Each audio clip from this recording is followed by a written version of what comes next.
Hi everyone, hopefully all are doing good. So in this video we will be continuing with our unit number 10 questions. अभी तक अगर आपने unit number 1 to 9 के questions नहीं देखे हैं, सेशंस नहीं देखे हैं तो उसको प्लीज़ देख लीजिएगा. सारे आपको प्लेलिस्ट में वीडियोस मिल जाएंगी. टॉप 50 क्वेश्चन सीरीज़ का प्लेलिस्ट आपको देखने को मिल जाएगा जहाँ पे 1 to 10 ईच यूनिट से हमने यूनिट वाइज क्वेश्चंस उठाए थे और उनको सॉल्व करे थे. तो आज हमारी बारी आ गई है यूनिट नंबर 10 को सॉल्व करने की. तो चलिए सेशन को स्टार्ट करते हैं. First question, UNCRPD is an abbreviation for what? UNCRPD किसका एक अब्रीविएशन है, शॉर्ट फॉर्म है? So UNCRPD stands for United Nations Convention on the Right of person with Disabilities. Very very important. Please tell me the year when UNCRPD was first launch. ठीक है, आप मुझे year बताएंगे, date बताएंगे और इन माई comment section. ठीक है, चलो नेक्स्ट देखो. Question number 2, find out the odd man out. कौन सा इनमें से ऑड है? डिसेबिलिटी, डिसकैल्कुलिया, डिसलेक्सिया या डिस्प्लेसिया. इनमें से कौन सा ऑड है? डिसेबिलिटी, डिसकैल्कुलिया, डिसलेक्सिया या डिस्प्लेसिया. तो वी नो कि डिसेबिलिटी जो है वो इनमें से एक पार्ट नहीं है. डिस्फेजिया होना चाहिए वैसे यहाँ पे, नॉट डिस्प्लेसिया. ठीक है, ये तीनों ही किस टाइप से? ये तीनों ही हमारे लर्निंग से रिलेटेड इश्यूज है. डिसकैल्कुलिया होता है जहाँ पे हमें calculation problem, math calculation related disorder होती है. डिसलेक्सिया जहाँ पे हमें रीडिंग डिसऑर्डर होती है. एंड डिस्फेजिया जो होती है वो हमारी spoken language, speaking related issues होती है. So disability is not one of them. Next question, assertion reason है. Objectives of RCI, rehabilitation council of India के ऑब्जेक्टिव्स के बारे में आपको पूछा गया है. To regulate the training policies and programmes in the field of rehabilitation of persons with disabilities and to promote research in rehabilitation and special education. तो ये अजर्शन रीजन में अगर आपको काइंड ऑफ एक्चुअली ये स्टेटमेंट से related है कि RCI का काम क्या था, to regulate the training policies and programmes in field of rehabilitation of person with disability. क्या ये स्टेटमेंट ट्रू है? And to promote research in rehabilitation and special education. तो ये दोनों ही एब्सोल्युटली ट्रू स्टेटमेंट्स हैं. Next question, primary characteristic of children with dyslexia includes which of the following.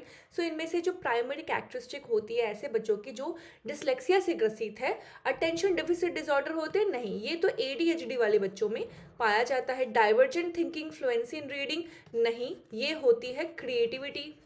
जो बच्चे क्रिएटिव होते हैं उनमें ये डाइवर्जेंट थिंकिंग देखने को मिलती है. इनएबिलिटी टू रीड फ्लुएंटली या फिर engaging in repetitive locomotor action. तो ये जो होते हैं इसको कहा जाता है टूरेट सिंड्रोम. ठीक है, इसको कहा जाता है टूरेट सिंड्रोम, जहाँ पे रिपीटेटिव इनवॉलंटरी एक्शंस होने लगती है. बट अगर रीडिंग इशू है तो उसको हम डिसलेक्सिया से जोड़ेंगे. नेक्स्ट क्वेश्चन की तरफ चलेंगे. Locomotor disabilities. Locomotor disabilities pose challenges to what? Learn and display skills of problem solving, understand verbal communication, execute distinctive activities associated with shifting of objects या फिर participate in games based on concentration. locomotor disability किससे एक challenge, मतलब कौन से कार्य को करने में, कौन से एक्शन को दिखाने में एक चैलेंज एक चैलेंज शो कर सकता है. तो यहाँ पे distinctive activities associated with shifting of object, वहाँ पे लोकोमोटर डिसेबिलिटी एक बाधा बन सकता है. ठीक है, देखो प्रॉब्लम सॉल्विंग में डिसेबिलिटीज, लोकोमोटर डिसेबिलिटी से रिलेटेड कुछ नहीं है. वर्बल कम्युनिकेशन में भी लोकोमोटर नहीं आएगा और ना ही games based on concentration. Concentration से भी कुछ यहाँ पे लोकोमोटर डिसेबिलिटी का कुछ लेना देना नहीं है. Next question, peer mediated strategies are what? Peer mediated strategy हम किसे कहते हैं? Classroom wide peer tutoring, peer support arrangements, lunch bunches. तो इनमें से जो पीयर मीडिएटेड स्ट्रैटेजीज होंगी वो ये तीनों ही होंगी. पीयर का मतलब ही होता है योर फ्रेंड्स, द को स्टूडेंट्स, राइट? तो उनसे रिलेटेड कौन कौन से काम होंगे? क्लासरूम वाइड पीयर ट्यूटरिंग होगी, पीयर सपोर्ट अरेंजमेंट्स आएंगे, लंच बंचेस आएंगे. ये तीनों ही पीयर मीडिएटेड स्ट्रैटेजीज के अंडर आती है. Next question, teaching diverse learners. What is teaching diverse learners? कौन से मेथड से डाइवर्स लर्नर्स को हम पढ़ा सकते हैं?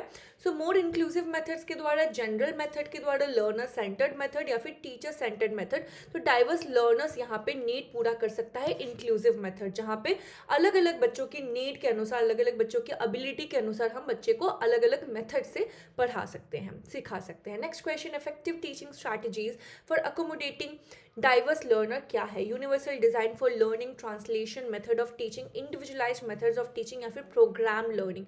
तो यहाँ पे जो इफेक्टिव टीचिंग स्ट्रैटेजी होंगी डाइवर्स लर्नर्स को सिखाने के लिए वो UDL होगा, universal design for learning. Very very important, यहाँ से आपके क्वेश्चन बन चुके हैं। नेक्स्ट क्वेश्चन देखो, technology can be applied to support diverse students population through which of the following? Adaptive learning, ICT learning, blended learning या फिर web based learning? Technology can be applied to support diverse students population through which of the following? कौन से बच्चों के लिए technology बहुत ज़्यादा मददगार हो सकती है, साबित हो सकती है? तो अडेप्टिव लर्निंग के लिए, ऐसे बच्चे जहाँ जिनको कोई भी एक्स्ट्रा टेक्नोलॉजी की मदद चाहिए होगी डाइवर्स स्टूडेंट्स को सिखाने के लिए, वहाँ पे अडेप्टिव लर्निंग का पार्ट हो जाएगा। मतलब ये अडेप्टिव लर्निंग का पार्ट होगा। देखो वैसे तो ब्लेंडेड लर्निंग में भी टेक्नोलॉजी यानी कि ऑनलाइन लर्निंग का काम आ जाएगा, आईसीटी में भी टेक्नोलॉजी यानी कि इंटरनेट का काम आता है, बट यहाँ पे डाइवर्स स्टूडेंट की नीड के बारे में बताया है, तो वो अडेप्टिव लर्निंग ज़्यादा इंपॉर्टेंट है। ठीक है, next question, issues and challenges in the implementation of inclusive education, इनमें से कौन सी है? इशू और चैलेंज यानी कि कोई नेगेटिव बातें यहाँ पे होनी चाहिए, नेगेटिव एटीट्यूड ऑफ पेरेंट्स, हाँ बिल्कुल ये एक इशू या चैलेंज होगी। Lack of good transportation facility, ये भी एक चैलेंज है। Poor collaboration of local community, ये भी एक चैलेंज है। तो ये तीनों ही कहीं ना कहीं चैलेंज साबित हो सकता है, इशू, चैलेंज, या फिर इसको ही हम बैरियर्स कहेंगे।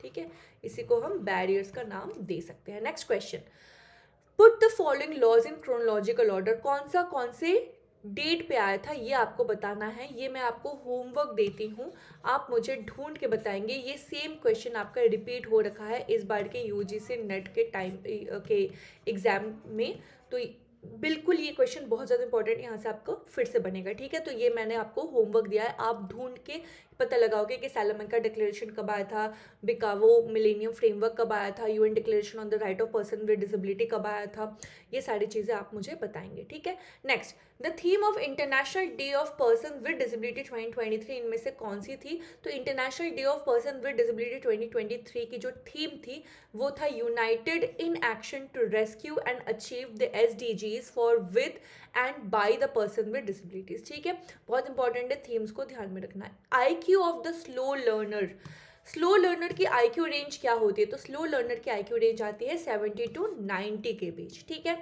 Next question, which year was celebrated as the International Year of Disabled Person? तो ये मनाया गया था ईयर 1981 को, 1981 को माना जाता है international Year of Disabled person, international है। ओके, अच्छा, फुल फॉर्म ऑफ AAIDD क्या है? Australian association, American association of intellectual and development, American association of intelligent and development disability, या फिर Australia association of intelligent and development disability?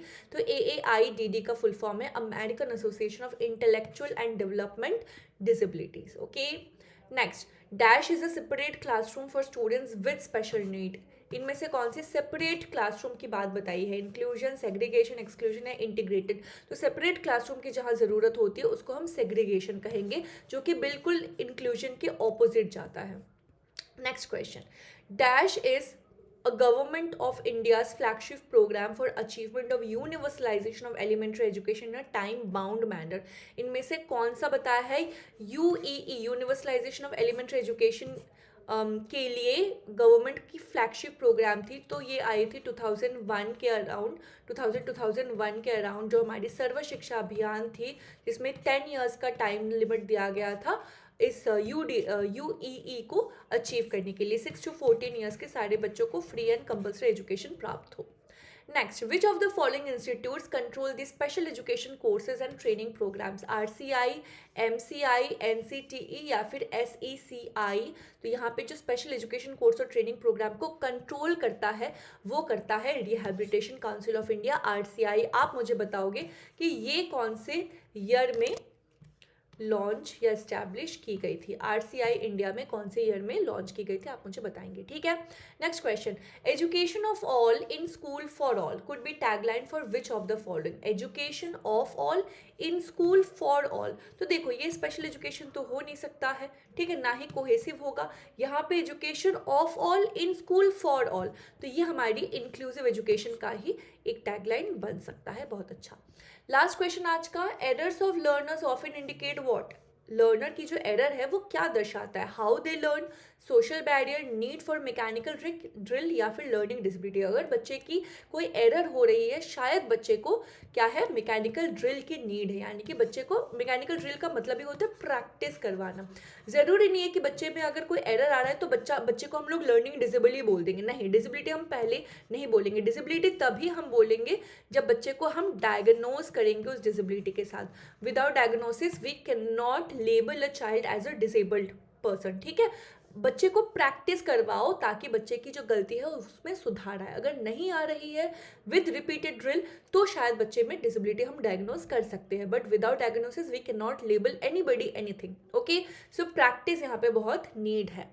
तो ये हमारे total questions बन गए यूनिट नंबर 10 से। होपफुली आपने ये सीरीज़ को एंजॉय किया होगा। यूनिट नंबर 1 से यूनिट नंबर 10 तक हमने यूनिट वाइज क्वेश्चन सॉल्व करे हैं। बहुत इंपॉर्टेंट, ये बिल्कुल रीसेंट ईयर्स के क्वेश्चन है।